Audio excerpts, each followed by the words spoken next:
Good evening, nobles. Good evening, great minds. Welcome to our webinar, the fourth in our series.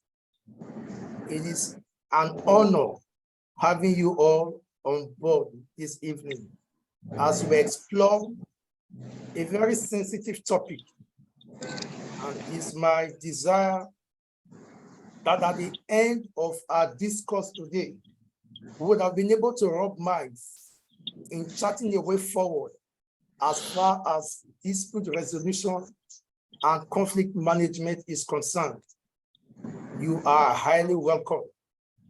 I especially appreciate everyone that has taken time to join us today.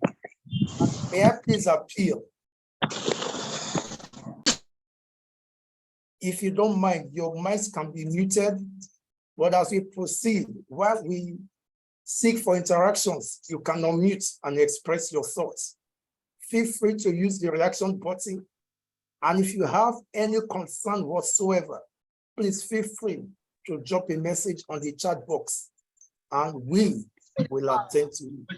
Go ahead.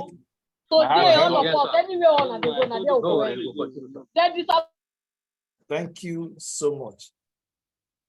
Permit me to begin by sharing my slides. The topic of today's webinar is the dynamics of conflict resolution and management. I want to look at it from a very unique perspective. You all will agree that conflict resolution is very broad. Conflict management is very broad. Conflict itself is very interesting.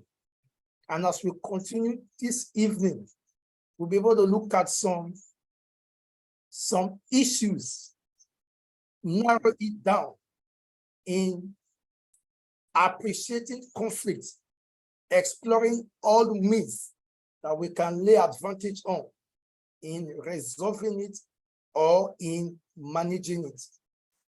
But before we proceed, please permit me, it is needful that we observe a minute silence for all those who lost their lives during the recently concluded elections in our nation. As you all know, some persons lost their lives, both in the presidential. If you don't mind, please mute yourself. Let's be muted, please. You ate in the church. A minute silence for all those who lost their lives during the last election, both the presidential, National Assembly, the gubernatorial, and the House of Assembly. Let's just observe 1 minute silence, please.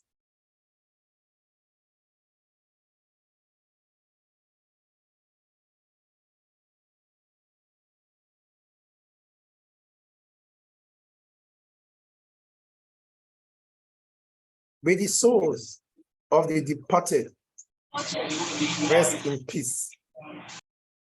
In the name of God the Father, in the name of God the Son, in the name of God the Holy Spirit. Amen. Thank you so much. We'll begin as we delve into the dynamics of conflict resolution and management. We'll begin with some quotes. The very first quote we have here is, "An eye for an eye, we only make the whole world blind." These are the words of Mahatma Gandhi.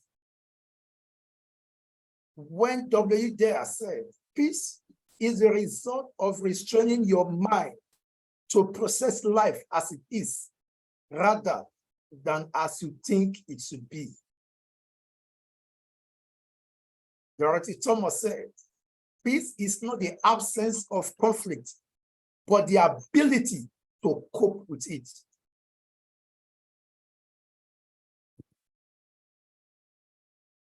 Someone else said, "In the middle of difficulties lies opportunity."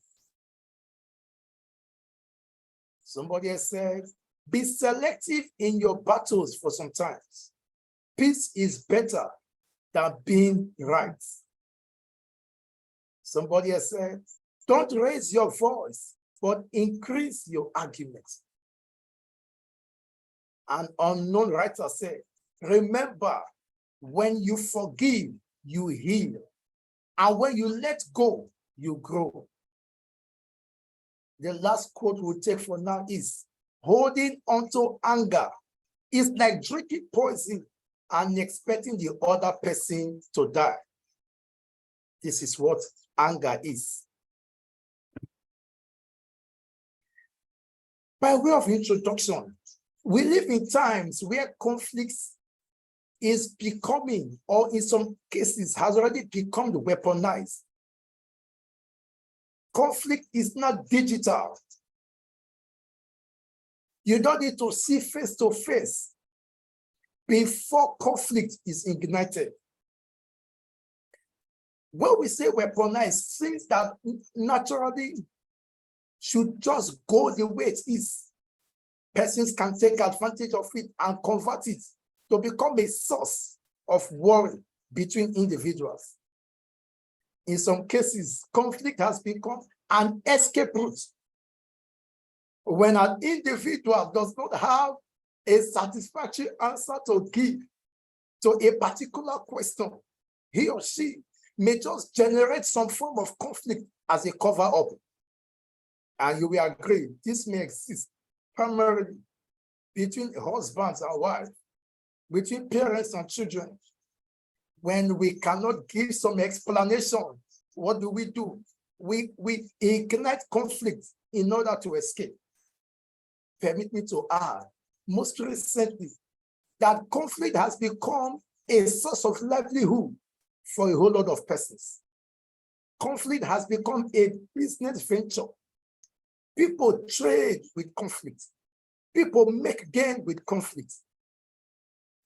During the pandemic that ravaged the whole world few years ago, it was deadly, but some persons became wealthy even during the COVID period because they saw that as an opportunity to enlarge themselves.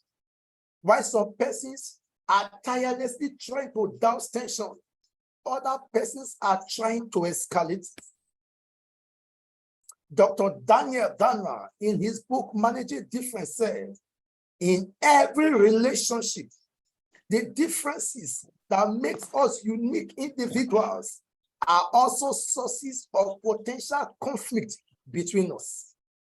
In other words, conflict is living within a rope. If opportunities are not well managed, if potentials are not well managed, those potentials can lead to conflict. Of Eros, a renowned professor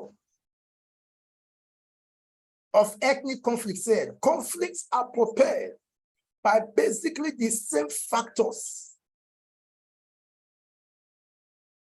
Such factors include struggle for scarce resources, social injustice, class antagonism, unequal power relations, differences in values and interests, and state government partisanship.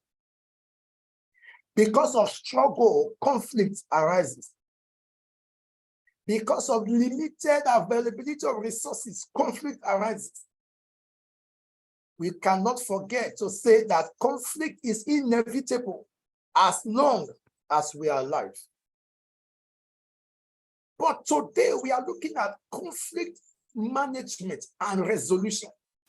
When we say conflict in the most simplest terms, please permit me to confirm. I hope you all can hear me clearly.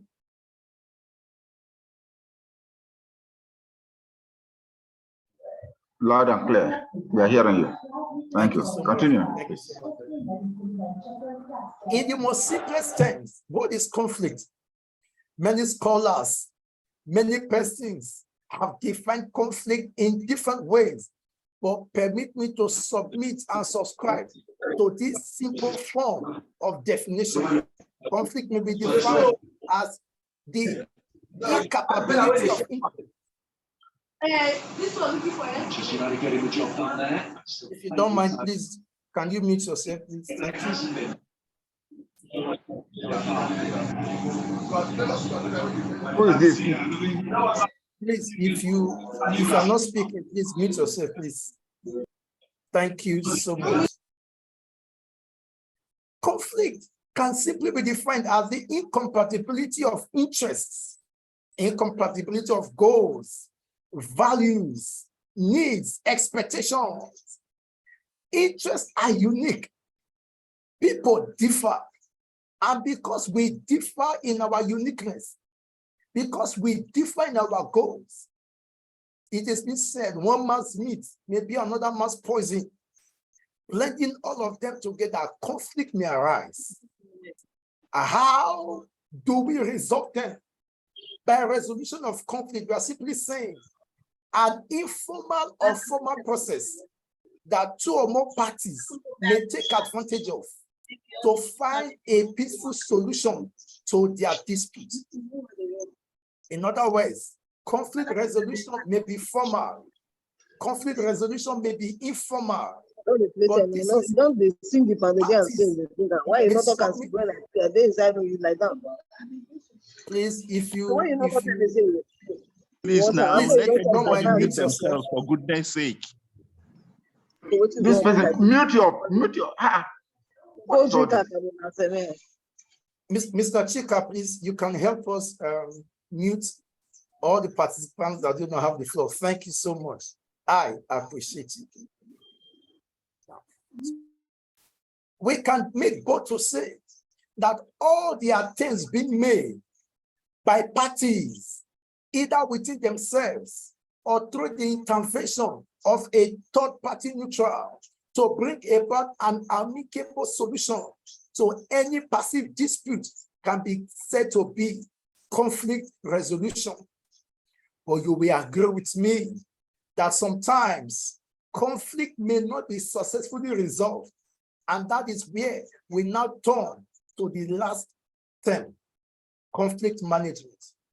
Conflict management is the practice of being able to identify and manage conflicts sensibly, fairly, and efficiently. So when we cannot resolve conflicts, the next step is to see how we can manage such conflicts. We all know that the ADR process is party-driven, be it mediation, be it arbitration, be it negotiation, be it conciliation, whatever door you may choose to use, when conflict cannot be resolved, it should not just be dispersed. It should not just be sent away. We should take up the responsibility to see if they can be managed. Because most times, in the process of management, such parties may not submit to resolution.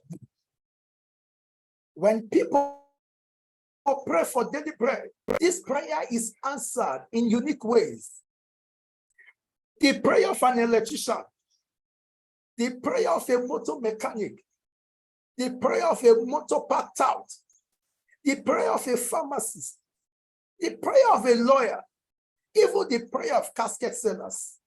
They all make prayers. But when all these prayers are answered, don't you think it may lead to conflict? I leave that question for my audience to answer. Because some of these prayers that will bring benefit and revenue to some individuals may bring some form of inconvenience to others. It may generate conflict with others. Conflict is as old as mankind, and over the years, conflict has evolved. But it is disheartening that when people ought to stand up for each other, when people ought to speak up for each other, where people need to be a source of hope to each other, they are busy fighting themselves. This is highly regrettable. Conflict resolution and conflict management is not possible where and when there's no decision backing it. By experience, there are a lot of agreements that exist between some individuals.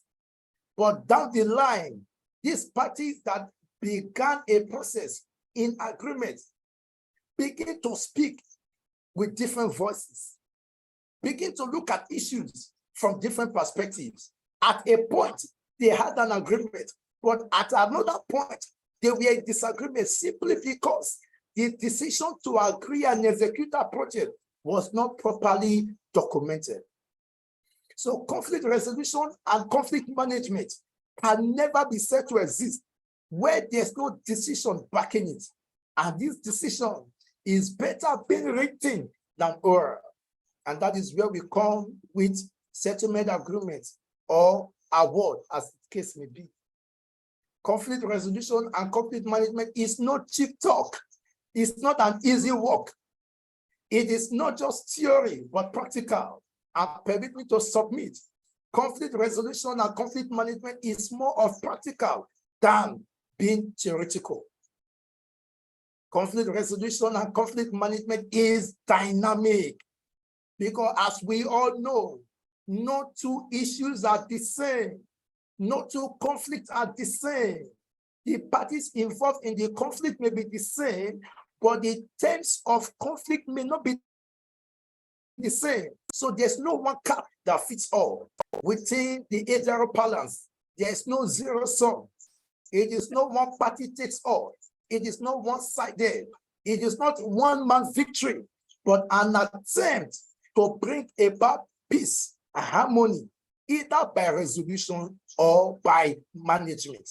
So we are saying at this juncture that most times where it is obvious that parties cannot come to terms with each other, the next thing to do is to see how their conflict can be professionally managed. If not terminated, it should be managed. Permit me to submit to you from my little findings that there are basically two forms of conflict. We have the endogenous conflict, and this is the conflict that takes place within an individual. It is inherent, it is internal. It is not influenced by any external force, but it is influenced by internal thoughts. The conflict that takes place between a person. Do you know that some conflicts that exist between parties actually began within a particular party? An individual may have some issues bothering him, and when that person is not skillful enough in managing his emotion, is not skillful enough in managing his temperament, there can be an outburst. And this outburst spills over to a third party, spills over to a second party. And before you know it, conflict arises. Where did it begin from? It began from the individual.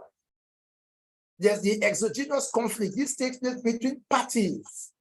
It may be imposed. It may be influenced by external forces. And exogenous conflict are conflicts that take place between two parties, two-party conflict, multi-party conflict. This is a conflict that exists between so many parties. And we've been made to understand that when you have multi-party conflict, some parties are dominant, some parties are passive. There are those at the forefront of the dispute. There are those at the forefront of the conflict. Why there are those, they are just passive. But beyond the active, which is the dominant party, and the passive party to a conflict, there are those that are called the shadow party. The shadow parties, they may not be seen, they may not be heard, but their influence is overwhelming on the parties that are dominant. Most protests we see in our streets, in our nations, most times, the persons that actually activate and instigate this protest may not be the ones executing it. For the past few weeks, especially after this set of elections, we've been seeing all manner of protests and counter-protests. In some cases, the persons that plan and strategize this process, they are physically involved. In other cases, the persons that plan and strategize this process and protest, they are not physically involved. They are not seen. They may not be heard, but they play a vital role. So in analyzing conflict with an aim to either resolve or manage it, we need to take all these parties into consideration, whether seen or unseen, whether heard or unheard, because each of them play a very crucial role. In conflict analysis, there's what I call the causative factors and the sustaining factors. The causative factors talks about the factors that spark up the conflict, the whistleblowers, the factors that ignited the conflict, what actually started this conflict.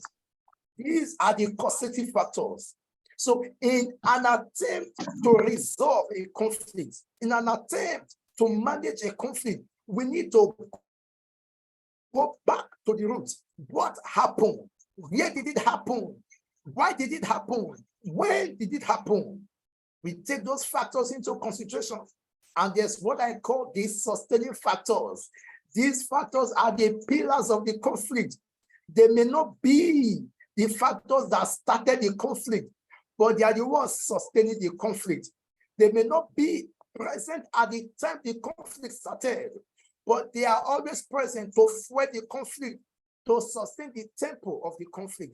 All these factors are crucial whenever we are opportune to step up with an aim to resolve or to manage a crisis. You will agree with me that in a relay race, you have several teams competing. A team is made up of 4 athletes. All of them run part-time. They do not run at the same time. But at the end, each of their effort is cumulated to determine whether they actually win or they lose. So both the causative factors and the sustaining factors need to be considered in an attempt to resolve and manage conflicts. Noble lords, your excellencies, great minds, permit me to look at the word conflict as an acronym, beginning from C. In understanding conflict, we should know that conflict, every conflict is a combination of several factors. No conflict is a standalone entity. For some conflicts, the more you look, the less you see. For others, the more you look, the more you see. And in some peculiar cases, no matter how much you look, you cannot see anything because your perspective at that time will not reveal anything to you. So a conflict cannot just be resolved as a single entity. There's the need to disintegrate them. There's a need to look at the combining factors. What are the factors that make up this entity? In mathematics, we are told Venn diagrams, and we are told subsets.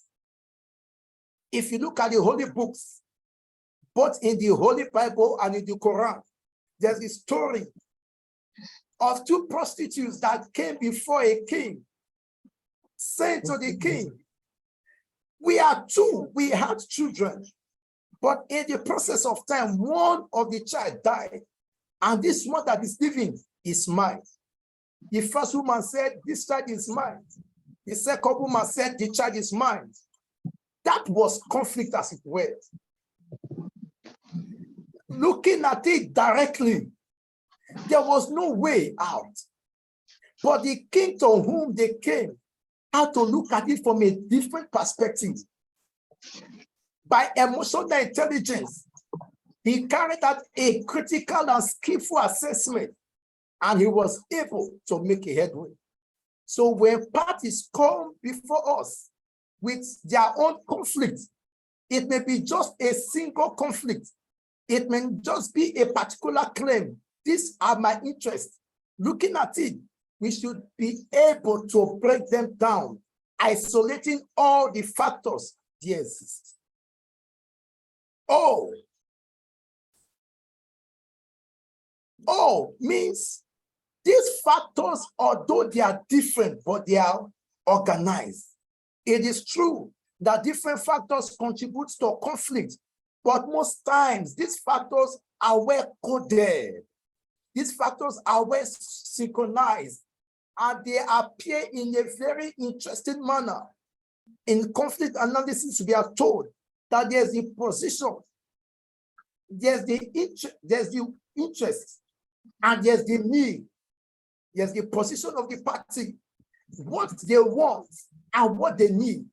Most times it may be difficult to separate them, but looking at them, we should be able to understand that these different make-up components should be studied.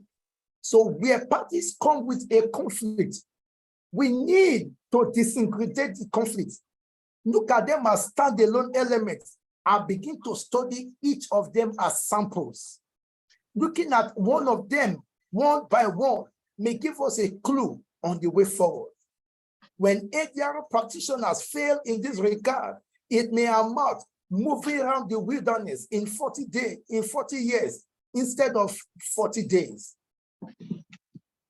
In counseling, we are being told that the job of the counselor is to explore opportunities to the counselees, provide them with informed decision, provide them with options, so that at the end of the day, these parties that have come for counseling will be empowered to take their decision.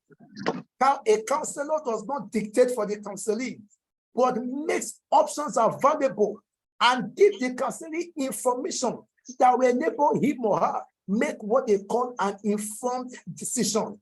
So when parties are before us, when there's conflict, after atomizing and analyzing all the contributing factors, we need to take time to look at them one after the other with an aim to select those that are vital and to discard those that are not vital. A wrong approach at conflict resolution can heighten tension and can also escalate the issues at hand. In every conflict, there are the human actors and the non-human actors. The concept of conflict analysis is very crucial. In most cases, some conflicts open onto practitioners exciting experiences. When parties are before you and they share some thoughts, some of the things they share are new to the persons before them. Cultures we may not have heard of, we are exposed to them. Instances we have never imagined are released and revealed to us. But what are we to do? At that point, our duty is to look at them critically, atomizing them one after the other. One of the ethics of a good ADR practitioner is the ability not just to be neutral, but to be impartial. Because there's this argument, can you be neutral? Some persons have the school of thought. Neutrality may not be possible, but to be impartial is possible. And the end in conflict talks about the nature of the parties involved. Some conflict exists, not because it is conflict as it were, but because of the parties involved, because of the personality types of the parties, because the disposition of the parties, because of the attitude of the parties. That is why the conflict exists. People are unique from different backgrounds. Even children of the same parents usually behave differently. When siblings tend to behave in the same way, looking at it critically, you will discover that they are actually behaving differently.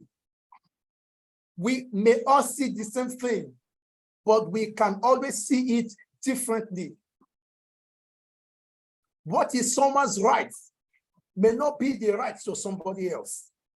So in disputes, a way of resolving it, a way to manage it may be looking at the personality types of the parties involved. Remember, we said conflict has human and non-human factors. Explore the human factors. Who are they? What is their attitudinal disposition? Because their personality play a great role in the type of conflict that is before them. Everybody wants their opinion to be heard. Everybody wants to be seen. Everybody wants to be in charge. The question is this: if everybody wants to lead, who then will be the follower? Because you agree with me that any leader that does not have a follower cannot be called a leader. Some parties, the last time they spoke was before their conflict started. So every attempt to even speak within the lifetime of the conflict has increased the tempo of the conflict. So there's the need to understand the personality types of the parties involved. There are instances where one party just wants to be heard. If the party does not have an opportunity to express himself, he will not be empty.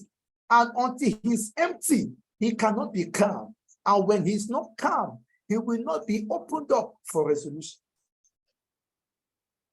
There are some individuals, they don't talk much. They just smile, just say one sentence.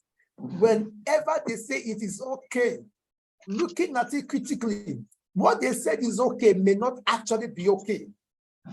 So it is left for ADR practitioners to look at both the verbal and non-verbal gestures of parties involved in conflict. Looking at the 4 personality types, before we have type A, the director, the goal-oriented person, the risk-taking individual. He can work under pressure. He can work under stress. What others run away from, he moves into it. Type B, the socializer, has good relationship with people. He's outgoing, he's enthusiastic. Type C, the thinker, he's detailed, logical. He prepares himself for anything. If he's to embark on a journey next week, everything he needs for that journey is already in place. You have to, so when either of party A and party D are involved in a conflict, it will do us a lot of good to seek to analyze their personality types in a way of channeling their resources towards settlement. How can this be done? You agree with me that most times parties, or usually as the practice is, parties are encouraged to make their opening statements. And to a large extent, when parties make opening statements, it goes a long way to give the ADR practitioners a clue of who they are, an idea of who they are. The way a party walks into a mediation session or an arbitration proceeding section, the way they walk in, maybe the way they dress, maybe the way they want to be addressed, their gestures will give us a clue of their personality type. It may not be 100% because most times appearance may be deceptive, but when we marry appearance with their conversation and their gesticulations, we'll begin to have an idea of who they really are. And when we take them to understand their personality type, it will go a long way in assisting us in the process of either resolving the conflict or managing the conflict to the barest minimum. Basically, we have the melancholic temperament, we have the choleric, we have the sanguine, we have the phlegmatic.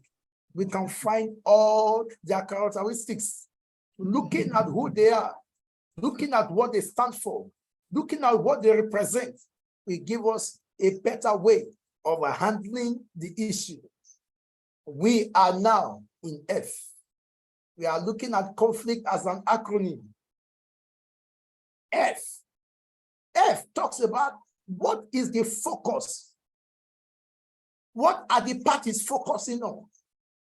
Whatever they focus on will determine the outcome of the process. So as ADRO experts, as ADRO practitioners, what are we to do? We are to understand during sessions, during caucusing, understand what best should the parties focus on. Most times, going forward, the parties may be made to have a flashback on some of the good times they've had. Some parties may be made to reflect on where they began. And when they look at where they began, looking at where they are now, it may make it easy for them to chart a way forward. For some parties, they dare not look back, because looking back, we hit up the polity. So we create an opportunity for them to look forward. Where can we go from here? Most times, parties come with a lot of claims, a lot of brief. If you want to deliberate on their claims, if you want to deliberate on their brief, you will make no headway. So what do we do in that case? We encourage them to be futuristic. Now that we are here, where can we go from here? Now that the problem is here, what can we do next? What next step are we to take? The parties want you to deliberate on the issues. The parties want you to expand and explore the problem. But the best way in such a case is to be futuristic. So what the parties focus on will determine whether that conflict will be easily resolved or not. My revered mentor in one of our trainings, Ambassador VAA Ojaide, gave us an illustration. When parties are before you having a dispute, having a conflict, we are to look into what binds them than what separates them. Focus work differently for different persons. This border less on what is happening. What is happening now? There's a conflict. There's acrimony. There are issues on ground. So rather talk about what is on ground. In some cases, parties may be encouraged to flash back where they are coming from.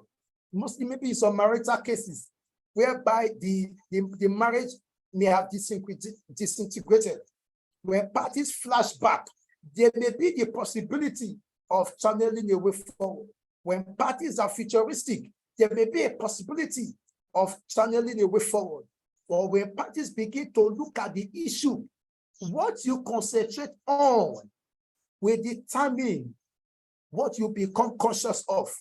So when parties are always concentrating on the conflict, on the problem, on the present, that concentration may heighten tension. And instead of de-escalating, it may escalate. This may work in some cases. Conflict arises out of actual interest or passive interest. There are some cases.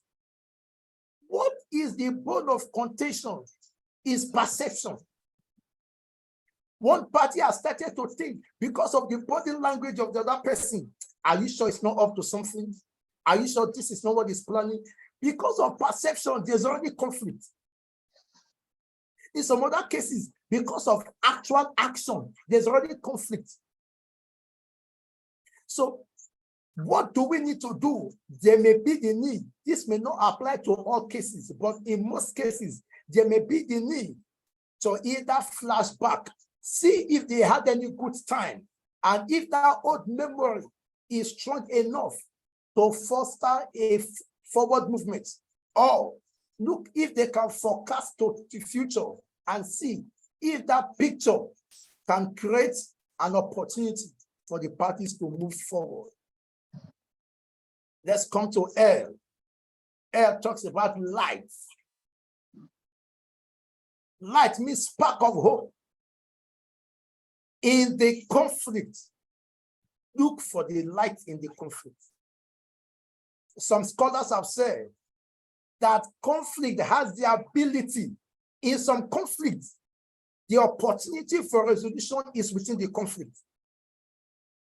What is you are looking for in Sokoto is inside your Sokoto. In some cases, the solution to a conflict is within the conflict. In some circumstances, the way forward is inside the difficulty. It is been said, there's always light at the end of the tunnel. But in some cases, the parties may not have the strength to walk to the end of the tunnel. So you don't need to wait till they get to the end of the tunnel. Right where they are, look for light. Look for hope. Explore possibilities. Seek for how a way can be made available. There's a concept I call the GII. G speaks about go through the stress. I, ignore the threats. The second I, identify the strengths of the conflict. Go through the stress. Why they are making their submissions, why they are making their presentations, why they are trying to convince you on why you should listen to one party rather than the other. Because parties in conflict have one thing in mind. When they are before any area practitioner, their aim is to convince you, is to explain to you why you should seriously with them and grant them their prayer. That is their target. But through mediation advocacy, we are made to understand that when parties are in conflict, the job of the third party neutral is to encourage them to communicate. So go through the stress while they are beating around the bush.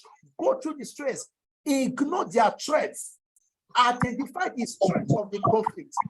Nothing exists on nothing. If there's a conflict, conflict exists on some pillars. There are some factors that fuel conflict. So when we identify the strengths of the conflict, what is our next step towards resolving that conflict, towards managing that conflict? We'll begin to deal with the strengths of the conflict. To conquer a man, what is your target? You target the strength of that man. So most cases, why parties are doing all they need to do, our focus, what actually is the strength of this conflict? So we target our arsenal, we target our emotional intelligence in removing the pillars of those conflicts. And when the pillars of the buildings are removed, the building will come crashing down. So beyond their gesticulations, beyond their submissions, beyond what they are saying, go through the stress, ignore the threats, identify the strengths of the conflict, and see how those strengths can be weakened. When the strength of a conflict is weakened, we have gained advantage over that. Do you know that in some cases, some conflicts have become a complete structure? Some conflicts have become finished buildings. Some conflicts have become well-furnished apartments. There are some buildings today that have been abandoned because of conflict. There are some buildings today that have been left desolate because of conflict. Conflict has properties. Conflict has acquired that building. In some communities, there's some piece of land nobody dares enter because of conflict. That land has become the property of conflict. In some families, they now have a tradition of conflict because of the issues between one family and the other. You see, children are now being taught on how to ignore those particular families. Even among siblings, there are conflicts. There are some siblings that do not speak with themselves. That's become a way of life. In some cases, even the dead have become source of conflict for the living. I never knew this until I worked in probate department. When I worked in probate department, I came to understand that so many persons that have died, they have become source of problem for those that are alive.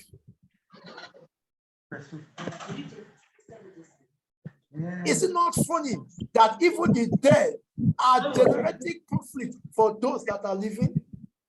I don't mind. Okay.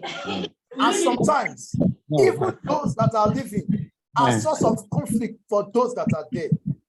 In our national anthem, there's a verse that said, "May the labor of our heroes past not be in vain." But from the things we are seeing in our nation, are you not sure that the labor of our heroes past are becoming in vain?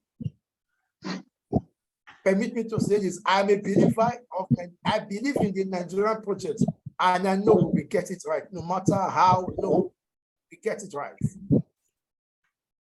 Look within the conflict, look beyond the context, and focus on common interest. In a contractual agreement, maybe there's a financial implication involved, and one party is saying, "No, I must get 2.5 million." The other party is saying, "No, I must get 2 million. I will pay you 2 million. One party is voting for 2.5. The other party is voting for 2 million. What are we to focus on? The difference between 2.5 and 2 is just 500,000. So why do we start running up and down between the 2 million and the 2.5? Let's focus on that 500. Party A said you needed 2.5. Party B, you can offer 2 million. The difference is 500. In this 500,000, how much ground can each of you shift? It is better we show the light on their common interest than we escalate their differences. Parties in conflict will always have disparities, and in most cases, they will always have a common ground. So you work on that common ground. You capitalize on their interest. In mathematics, they call it like terms. You capitalize on the like terms and see how best we can move towards either resolving or managing that conflict. That's what they call the banter. Please, if you are not speaking, if you don't mind, please, you just mute your mic. Thank you. Thank you. I'm grateful. Thank you so much. That's what they call banter and the want-now and the zopa. Banter speaks about what's alternative to negotiated agreement. Want-now talks about what's, banter means best alternative to negotiated agreement. Want-now, what's alternative to negotiated agreement. Zopa means zone of possible agreement. In looking for the light, we see how we can encourage parties to shift ground. What are their common interests? And their common interests, to a large extent, will determine the next line of action. The second C, encourage collaboration within parties. Encourage collaboration. No conflict can be successfully resolved or managed without collaboration. No conflict can be successfully resolved or managed without communication. No conflict can be successfully resolved or managed without compromise, without negotiation. So we must encourage collaboration within the parties. We must bring them to talking terms. Some cases are so peculiar. There are some mediators, they may decide to start with caucus because the tension between both parties are so much. And may I submit, in most cases, some conflicts are contagious. Some conflicts are contagious. Please, we should not get consumed by the conflict. We should not allow the flame of the conflict to consume us, because it may begin to get to a particular point because of the disposition of the parties.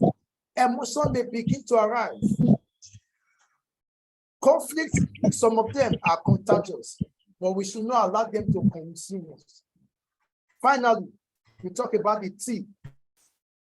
T speaks about terminate or transform. When we have successfully resolved a conflict, at that point, it can be terminated. To terminate means to dismiss, to cease to exist, to cut short.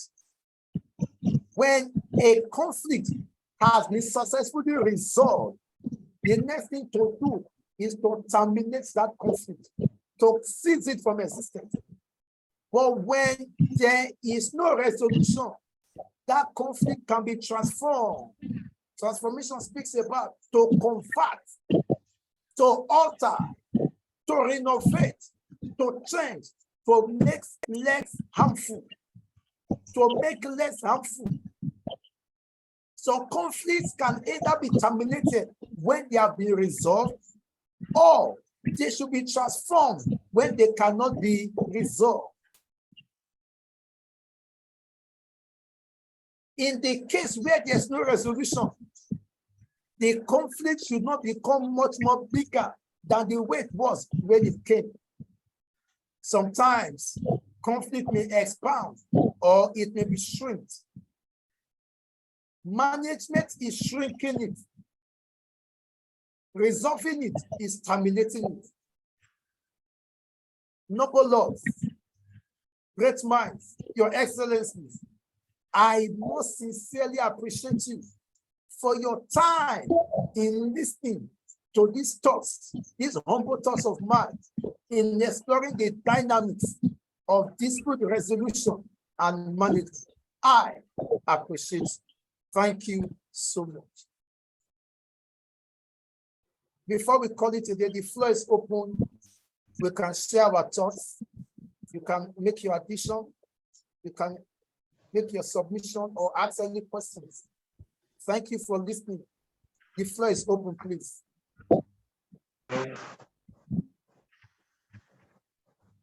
Yes, Mr. Chris Inyanga. Thank you, sir. Thank you so much.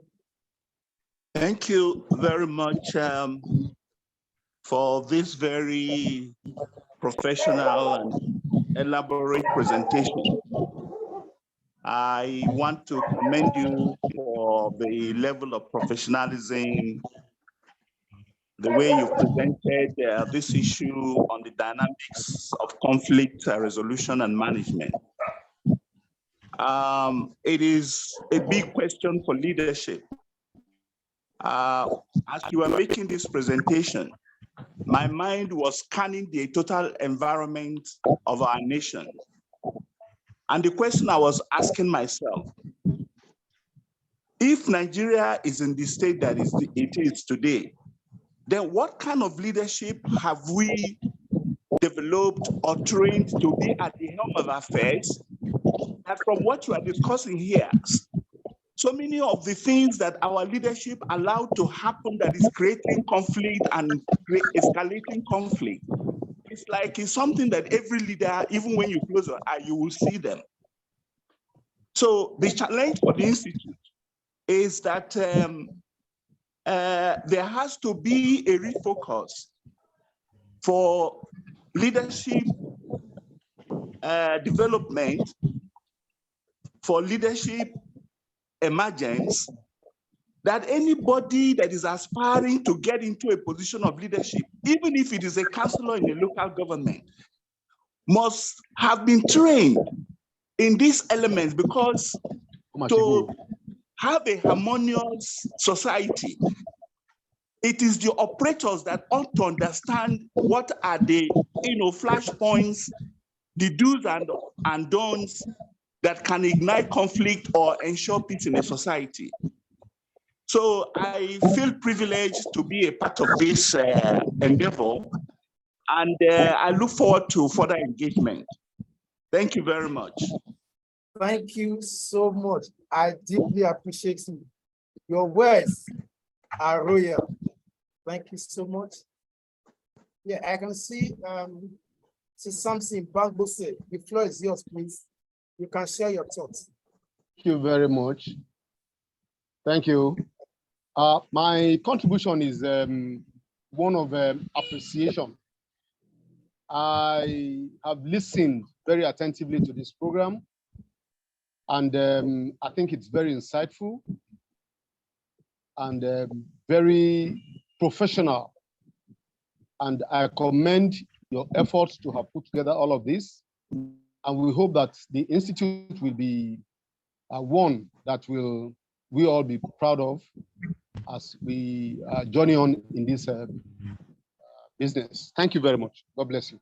Thank you so much, sir. You are a great man. I appreciate you. I will take one or two comments before we call it a day.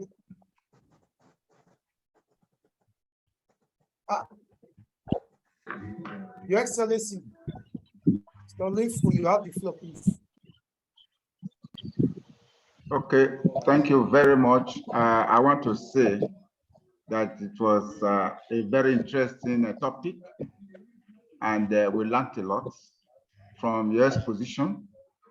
And I trust that in our practice, if we follow the trajectory that you have laid out in this expose, it will be a great help to us in our daily practice of trying to serve as dispute resolution persons. I want to thank you very much, and I appreciate you. I wish you well, and I encourage you to continue on this very path. It's a very noble one. Thank you. Thank you, Daddy. I'm humbled, and I must thank you especially for the encouragement you've given to me and the platforms you've given to me and created for me. I deeply appreciate you, sir. Thank you, Daddy. And please feel free to drop your email addresses or your designation so that we can communicate the next edition to you in due time. Thank you for your time. I do not take it for granted. Okay, Mr. Ebenezer, please, you have the floor. You can just wrap up with you. Good evening, all. Good evening, sirs. So I really want to thank you for the intellectual presentation. I think with the few, let me call it few minutes that I joined, I really learned a lot. So it is a presentation that will really take us far in this the new profession, as I will call it. But I want to express my disappointment in one area, not about the lecture, but about the organization, the team that organized this thing.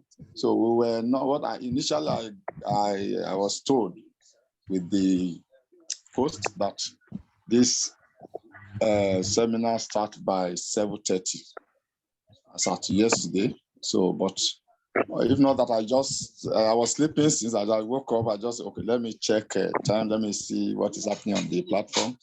And I saw the program going on. So unannounced. Well, I don't know if it has been announced, but to me, I didn't really see anything relating to that. So I was expecting 7:30. Unfortunately, I did not participate from the very beginning of this program for today. So I think I have missed a lot before I joined. So I really want to appeal that they get us properly informed before the seminar starts. So and once again, I thank the scholar that took us through today. So I hope it's still the same scholar that we continue tomorrow. Thank you, sir. Thank you, sir. I want to appreciate you, and this presentation, the one for 7:30, we still hold. This one came before that particular one, just to clear your doubts. So the initial information you have is still very valuable. So please, before we end the webinar, please feel free, yes, sir, drop your email addresses. We are going to send you the recorded version of this webinar. All right, so please drop your names, drop your email addresses. I appreciate you. Thank you so much. This past 1 hour, right, I'm ending it a better person than the way I started because of you. Thank you. Thank you. Thank you. Hello, Sam. Yes, all please. Right. All right, sir. Yes, please. Sorry, I wish to express my gratitude towards your explicit lecture. Thank God I didn't miss. I'm so grateful. You did a professional job, Samuel. I want to thank you. Just keep it up. Keep up this good job. I hope to join others, subsequent seminars. Please keep it up. Thank you so much. Mrs. Ujama, you are a great woman. Thank you for looking out for us. Thank you for contributing to who we are today. I appreciate it. So feel free, drop your email addresses on the chat box. We'll collect them and send you the recorded version. Thank you, thank you, thank you. Mrs. Imade, you are royalty personified. Thank you so much. I appreciate you. Drop your email addresses and we'll do the needful. Thank you so much.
Yes. Just 1 hour. Thank you. It's been wonderful having you guys around. We wish to be having it more. You see?